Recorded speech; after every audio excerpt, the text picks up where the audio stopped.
Happy Pride, folks, from the PEP Radio Newsroom. These are the stories we are covering at this hour. Winning admission to Harvard University fulfilled a long-time goal for Yonas Nuguse, a student in Ethiopia who endured a war in the country's Tigray region.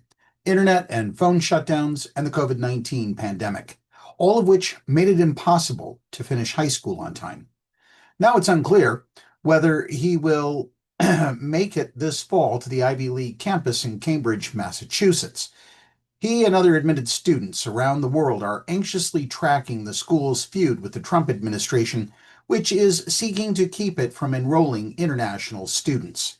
On Thursday, Harvard challenged President Donald Trump's latest move to bar foreign students from entering the U.S. to attend the college, calling it illegal retaliation for Harvard's rejection of White House demands. In an amended lawsuit filed Thursday, Harvard said the president was attempting an end run around a previous court order. Last month, a federal judge blocked the Department of Homeland Security from revoking Harvard's certification to host foreign students. Increasingly, the nation's oldest and best-known university has attracted some of the brightest minds from around the world, with international students accounting for 1/4 of its enrollment. As Harvard's fight with the administration plays out, foreign students can only wait to find out if they'll be able to attend the school at all. Some are weighing other options. For Nuguse, age 21, the war in Ethiopia forced schools to close in many parts of the province. After schooling resumed, he then took a gap year to study and save money to pay for his TOEFL, or English Proficiency Test, in Addis Ababa, Ethiopia's capital. The war affected me a great deal, and when I found out that the news that I was accepted to Harvard was in, I was ecstatic. I knew it was a proud moment for my family, teachers, mentors, and friends who were instrumental in my achievement, he said. Now for even more turbulent news. You may want to buckle up for this. In barely 3 hours since Trump was asked about Musk criticizing the White House-backed spending bill and told reporters in the Oval Office that he was very disappointed in Musk, the two have been furiously posting on social media, intensifying an increasingly nasty spat.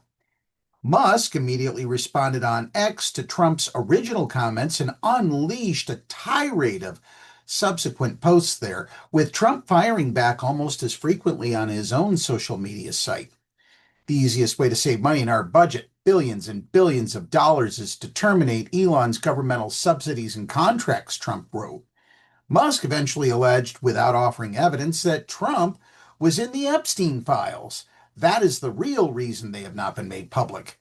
The insults continued to fly fast and furious through the afternoon and into the evening, eventually expanding to Musk's SpaceX, which the president suggested could see its government contracts menaced.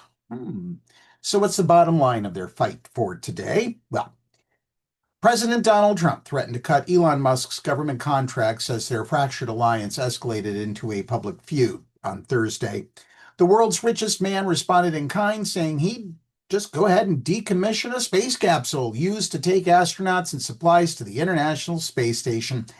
And wouldn't you know, shares of Musk's electric vehicle maker Tesla fell 14%, knocking about $150 billion off the company's market valuation. And we close this newscast with this sad story from Philadelphia.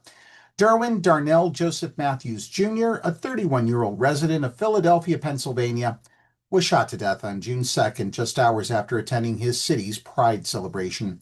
Local police say the shooting captured on video occurred after a man tried to take Matthews' cell phone. The assailant shot Matthews in the stomach around 2:38 a.m., and Matthews was pronounced dead at 6:20 a.m. after being transported to Jefferson Hospital by police. Police are hunting for the suspect, believed to be in his late teens or 20s, but are not investigating the murder as a hate crime. Matthews was a chef and involved in the ballroom scene with the House of Prodigy. Derwin was a dreamer. He was a visionary. I mean, like all he wanted to do is exist in his own little world and help people, his father, Derwin Matthews Sr., told WCAU. His dad said that when he found out about his son's murder, I was just numb, just shocked. I couldn't even get a word out. Jason Bowman, vice president of Philly Black Pride, told the Philadelphia Gay News, I hope, no, I pray that anyone who was there when this happened speaks up. Now is not the time for silence. Now is not the time to stay quiet. Derwin deserves justice.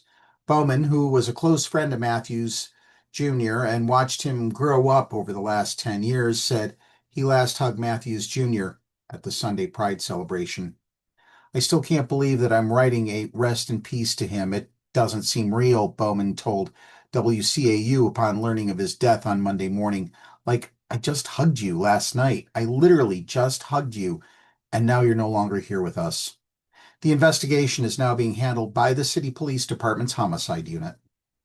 That's the news at this hour. If you're watching our videos on YouTube, please subscribe to the PEP Radio channel. Up next, we have the Meadville area weather forecast here on PEP Radio.